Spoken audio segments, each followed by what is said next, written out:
నమస్తే మిత్రులారా, నేను మీ మల్లెపల్లి నరసింహులు.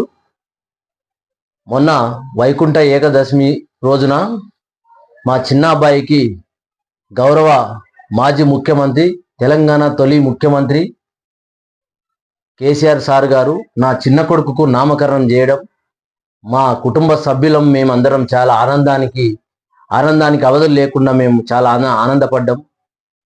సారు ఇంటికి మేము ఆ రోజు వెళ్ళగానే మమ్మల్ని కూర్చోబెట్టుకొని వేద పండితులతో మాట్లాడి నక్షత్రం, రాశి ఇవన్నీ తెలుసుకొని నా కొడుకుకు సుమన్ అనే నామకరణం చేసిండు. మేము చాలా సార్కి ఎప్పుడు రుణపడి ఉంటాం. మా కోరిక, ఎందుకంటే నేను కూడా తెలంగాణ ఉద్యమంలో సార్ దీక్షలో ఉన్నప్పుడు నిమ్స్లో 11 రోజులు నేను కూడా సార్తో పాటు బయట ఉన్నాం. మేము సారు ఎక్కడ తెలంగాణ ఉద్యమంలో ఏ పిలుపునిచ్చినా మేము సొంతంగా డబ్బులు ఖర్చు పెట్టుకున్న ఆ రోజు ఉద్యమంలో మేము పనిచేసినాం. సారు చాలా ఎంత మంచి వ్యక్తి సార్ అంటే, ఎంత గొప్ప మానవత్వం సార్ దగ్గర మేము మొన్న చూసినాం.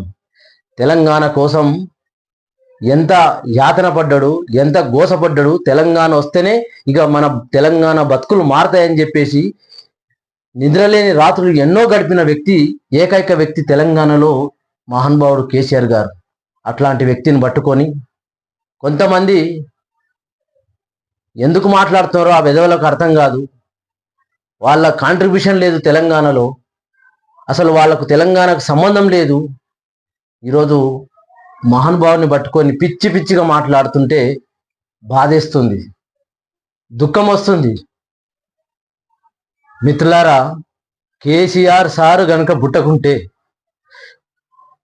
తెలంగాణలో కేసీఆర్ సార్ కనుక పుట్టకుంటే తెలంగాణ ఈరోజు చాలా హీనాతిహీనంగా ఉంటుండే.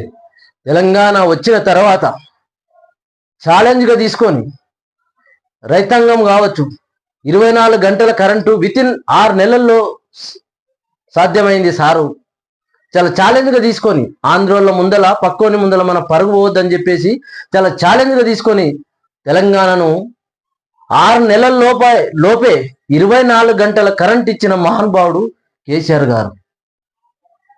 ఆయనకు జీవితంలో సుఖమంటూ, నాకు తెలిసి నేను 20 ఏళ్ళ నుండి సార్కు చూస్తున్నా, సుఖమంటూ లేదు సార్కు. ఎప్పుడు తెలంగాణ యాసనే, తెలంగాణ గోస చర్చించడం, తెలంగాణ బాధలు, ప్రజల బాధలు చర్చించడం, ఎక్కడ ఏం కావాలి ఈ తెలంగాణలో ఏకైక తెలిసిన వ్యక్తి, ఏకైక వ్యక్తి